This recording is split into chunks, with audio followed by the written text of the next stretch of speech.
Welcome to Life Stories. Today, we bring you a powerful tale of love, betrayal, and standing up for what's right. When a couple's dream wedding is sabotaged by a controlling mother-in-law, they must navigate a tangled web of manipulation and deceit. What begins as a simple wedding plan soon turns into a battle for independence, with emotions running high and consequences that change everything. How will they overcome this challenge? And what lessons will they learn along the way? Stick with us to find out. Don't forget to subscribe to Life Stories to begin today's journey. It was supposed to be a joyful time, a time of excitement and happiness, planning for our wedding. I was getting married to Chris, the love of my life. We had been together for over 2 years, and after getting engaged 8 months earlier, the day we had dreamed about was finally on the horizon. We had chosen the perfect venue, an old estate outside of Austin, Texas. The place was magical, set against rolling hills, with ancient oak trees and fairy lights that sparkled like something out of a fairy tale. It was expensive, but we had saved for it and put everything we had into this vision of our big day. This wasn't just any wedding. It was ours. But there was a problem. Chris's mother, Jessica, had a completely different idea of what our wedding should look like. From the very beginning, she had been involved in everything, from the guest list to the catering to even the details of my wedding dress. At first, I thought she was just excited to see her son get married. I mean, it's only natural for a mother to want to be a part of such an important event in her child's life. But as the weeks passed, I began to notice something unsettling in her behavior. It wasn't just excitement, it was control. She wasn't trying to help us plan, she was trying to dictate every aspect of the wedding. And slowly, I began to feel like she was trying to erase our choices, to turn our special day into something she could claim as her own. The deeper we got into the planning, the more Jessica took charge. I remember her first comment about the venue. A place I had spent months researching and dreaming about. "That place is too expensive," she had said, dismissing it with a wave of her hand. "You'll never be able to afford it.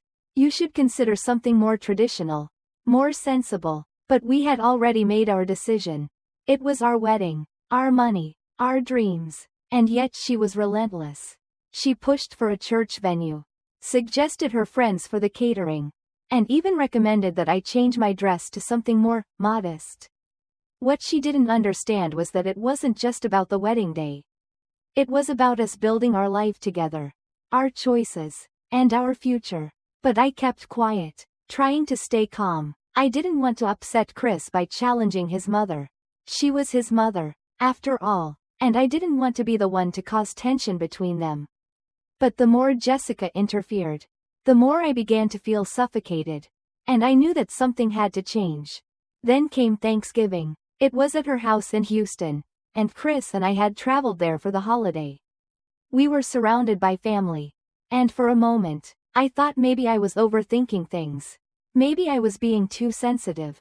But as we sat around the dinner table, eating turkey and mashed potatoes, everything changed. Jessica leaned back in her chair, swirling a glass of wine. And suddenly, the air felt thick. She let out a little laugh. A smug, knowing laugh that instantly made my stomach twist with unease. "I hope you didn't get too attached to that wedding venue," she said, a wicked glint in her eye. "Because I cancelled it, now you're going to have to do it my way." I stared at her, frozen, trying to process what I had just heard. My mind raced. Surely, she was joking. She had to be. This was our wedding. Our dream. We had signed a contract, paid a deposit, and everything was set. But as I looked at her, I realized she wasn't joking. The smirk on her face told me all I needed to know. Chris sat beside me, and I could feel him stiffen. His jaw clenched. "You're joking, right?" he asked, his voice cold. But Jessica simply smiled, taking another sip of her wine. "Oh, honey, it was for the best," she said casually. "That place was way too expensive. I found a lovely church instead. Much more traditional. And the reception? We can do it at my friend's country club. Trust me, it'll be beautiful." I couldn't breathe. My hands were shaking as I grabbed my phone and texted the venue manager. praying that it was some kind of misunderstanding. Hi, this is my name. I just wanted to confirm our wedding reservation is still set for wedding date. Less than a minute later, my phone buzzed with a response that made my stomach drop. I'm so sorry, but your reservation was cancelled last week by Jessica, last name. She said she was your wedding planner. We've already booked the date for another couple. My heart sank. It wasn't a joke. She had really done it. I looked up at Jessica, my face burning with anger. How dare you? I spat, my voice trembling. She shrugged nonchalantly, as if she had just made a minor change to the plans. I did you a favor, she said, unfazed. You'll see, it's all for the best. Chris stood up so quickly his chair scraped against the floor. He was livid. Mom, what the hell is wrong with you? Jessica's smug expression faltered, and for the first time, I saw a crack in her carefully constructed facade. Oh, don't be so dramatic, Matthew, she said, rolling her eyes. You'll thank me later. But Chris wasn't having it. You think this is something we're going to thank you for? You've ruined everything. I couldn't help but feel a sense of relief in that moment. Chris wasn't going to let her control us anymore. But Jessica wasn't ready to give up just yet. Chris's anger was palpable. The look in his eyes, the way his fists were clenched, showed just how deeply this had cut him. I had never seen him like this before. Not even when we argued over something as trivial as which movie to watch. This, however, was no small matter. This was about our wedding, our future, and his mother had stolen that from us. Without a second thought, Mom, what the hell is wrong with you? Chris asked again, his voice strained. He was standing now, his hands by his sides as if holding himself back from doing something he might regret. His tone wasn't just angry anymore, it was filled with disbelief. Jessica, though, didn't seem fazed. In fact, she seemed oddly calm for someone who had just shattered her son's dreams. She took another sip of wine, her eyes gleaming with that same smug satisfaction that had sent a chill down my spine. I just thought you'd see reason. Matthew, that venue you picked was far too extravagant. You don't need something that fancy. A simple church wedding will be perfect. And my friend's country club will do just fine for the reception. You'll see, it's all for the best. I couldn't believe it. She still didn't get it. This wasn't about what she thought was best. It was about what Chris and I had chosen for ourselves. I glanced over at Chris. His jaw clenched tightly as he tried to keep his composure. I could see the wheels turning in his head. He wasn't done with her. Not by a long shot. Without a word, Chris pulled out his phone and dialed a number. I didn't know who it was at first, but I could see Jessica's face twitch with suspicion. She watched him intently, probably wondering what he was doing. But she didn't intervene. Hey, Uncle Jack, Chris said casually, but I could hear the tightness in his voice. The anger he was holding back. Yeah, happy Thanksgiving to you too. Listen, I need a favor. Jessica's eyes widened when she heard him mention Uncle Jack. She had clearly underestimated the influence of his side of the family. Uncle Jack was a high-powered attorney, someone who could crush people with just a few words in a courtroom. Jessica may have been wealthy and used to getting her way, but Uncle Jack was a different breed. What are you doing, Matthew? Jessica snapped, her voice rising. She wasn't used to being questioned, let alone threatened. Chris didn't answer her. Instead, he put the phone to his ear, speaking as if Jessica wasn't even in the room. Yeah, so my mother just committed fraud. She impersonated my fiancé and cancelled our wedding venue behind our backs. Think you can look into that for us? I watched Jessica's face morph from surprise to horror. She had expected to control the situation, but now she was losing her grip on everything. Her eyes widened as she sputtered, trying to regain some semblance of control. No, Matthew, stop this. There's no need for. Her voice grew shrill. But Chris wasn't listening. He was too far gone. Yeah, Chris continued, his voice eerily calm. So she impersonated us, lied to them, probably signed something under false pretenses. That's illegal, right? I mean, I'm sure Uncle Jack can look into this. Right, Uncle Jack? I could almost see the blood drain from Jessica's face. She was cornered now, and she knew it. For the first time, her usually composed facade cracked. She wasn't just facing a disapproving son, she was facing legal consequences. I was just trying to help, she whimpered, her voice rising in pitch. I thought it was for the best. You'll thank me later, Matthew. Please, don't make a scene. But Chris wasn't having it. His expression hardened, his tone icy. No, Mom, you didn't help. You ruined everything. And now, you're going to fix it.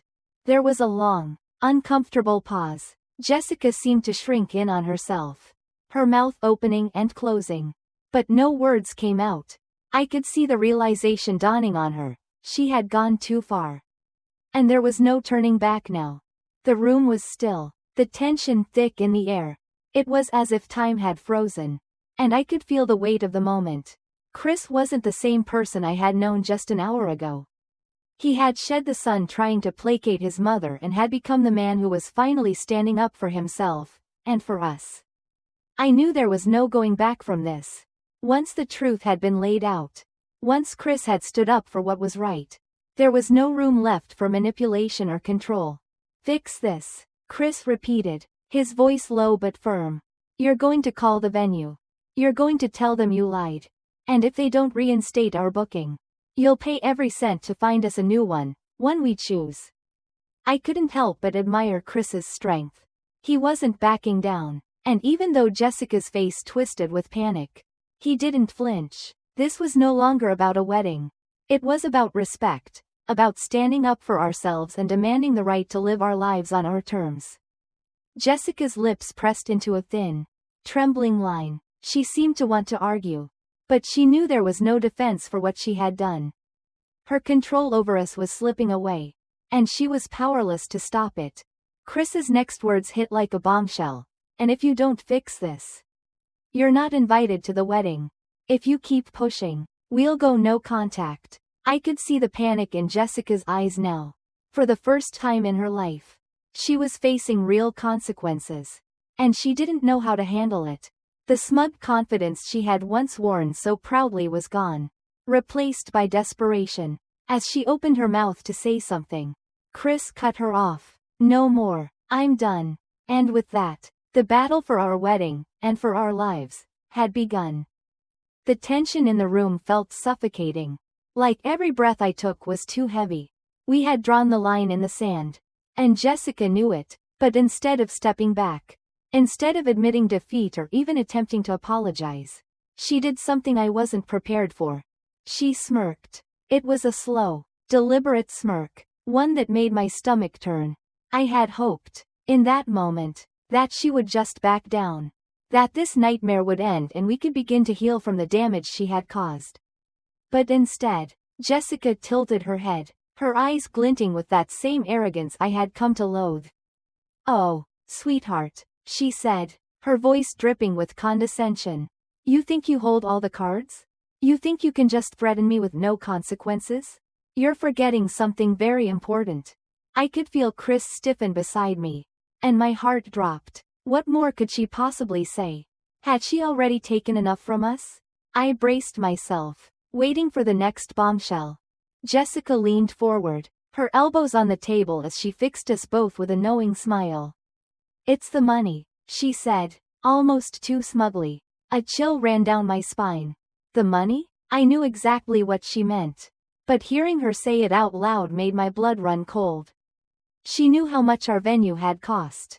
She knew how hard we had worked to pay for it ourselves. Chris had always insisted he paid for the deposit out of his own savings. And I had trusted him, believing that he had handled everything. But now, with the way Jessica was looking at us, I could feel the ground slipping beneath me. You didn't think Chris paid for that venue on his own, did you? Jessica continued, her voice honeyed with satisfaction. I saw the contract. I know exactly how much it cost. And I know exactly where the deposit came from. Chris's face went white. I could see the shock on his face as he pieced together what Jessica was insinuating. What are you talking about? He asked, his voice tight with disbelief. Jessica's smirk widened. I transferred that money into your account months ago. I saw the withdrawal, so technically, I paid for the venue. And if I paid for it, well, that means I have every right to decide where the wedding happens. Don't I? My heart stopped. I turned to Chris, whose whole body seemed to go rigid with shock. The truth was now out in the open. Jessica had manipulated us, letting us believe we were in control while she was pulling the strings from behind the scenes. She had orchestrated this entire thing, from the deposit to the venue, all in a bid to keep her grasp on our lives. I could hardly breathe. I felt betrayed, not just by Jessica, but by Chris's trust in her. He had believed, like I had, that his mother was just being helpful. But now, we both realized the horrifying truth. She had been playing us the entire time. Chris's expression went blank, and I knew right then that this wasn't over. He had just been hit with a bombshell, but I could see the determination building in him. He wasn't going to let her win. Not after everything we had already been through. Mom, he said, his voice steady but full of warning. You committed fraud. Jessica blinked, clearly taken aback. What? She scoffed, but there was a noticeable crack in her voice. Don't be ridiculous. I'm not, Chris said, his voice eerily calm. If you were the one who paid for it, then why did the contract have my name on it? Why was the confirmation sent to our email? Why did the venue tell us that it was cancelled by someone pretending to be us? Jessica's eyes darted to her husband, George, who had been sitting quietly throughout the entire conversation. She must have been hoping for him to step in and stop this before it spiraled further. But George said nothing. He just stared at her, unable to defend her actions any longer. Chris leaned in just slightly, his voice low and cutting. Mom, did you wire me that money as a gift? Or did you falsely claim to the venue that you had full control over the contract? Jessica's face twisted in a way I had never seen before, panic. She was cornered, and she knew it. There was no escaping the truth now. Chris didn't let up. If that's the case, then you impersonated us. You forged documents. You interfered with a legal contract. That's identity fraud, contract fraud, maybe even wire fraud, depending on how you transferred the money. I watched Jessica's face go from pale to flushed with fear. For the first time in her life, she was truly powerless. Chris had cut through her lies, and there was nowhere left for her to hide. She opened her mouth to speak, but no sound came out. You've dug yourself into a hole, Mom, Chris continued, his voice cold, and now you're going to have to live with the consequences. I couldn't believe how much strength he had. The man I loved was no longer the son she could manipulate. He had found his voice, and now he was fighting back with everything he had. Chris pulled out his phone again and dialed Uncle Jack's number.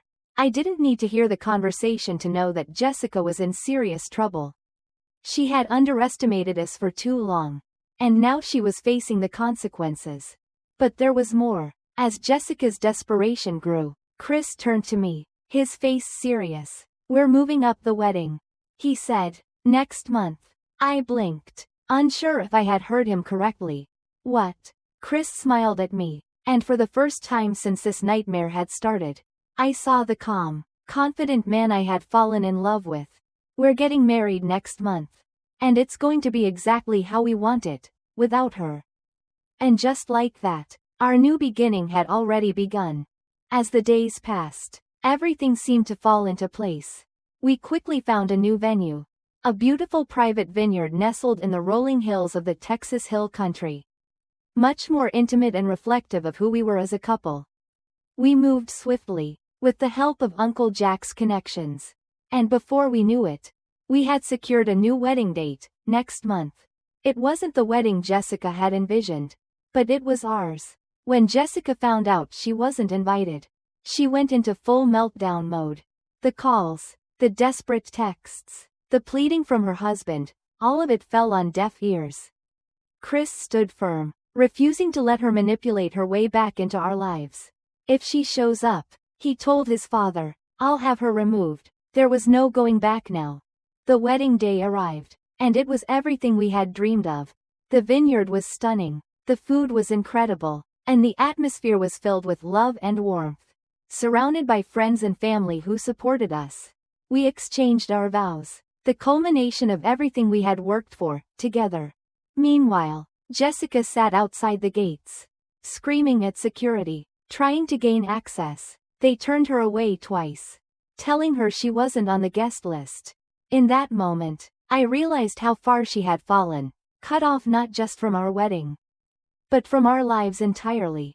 We went no contact after that day. No more calls, no more visits, no more manipulation. We lived our lives on our own terms. And it felt like freedom. 1 year later, Jessica sent a final, dramatic message full of self-pity, hoping we would regret our decision. But we didn't. Chris deleted it without a second thought. And just like that, she was gone from our lives forever. To follow more stories like this, don't forget to subscribe to Life Stories for new videos every week.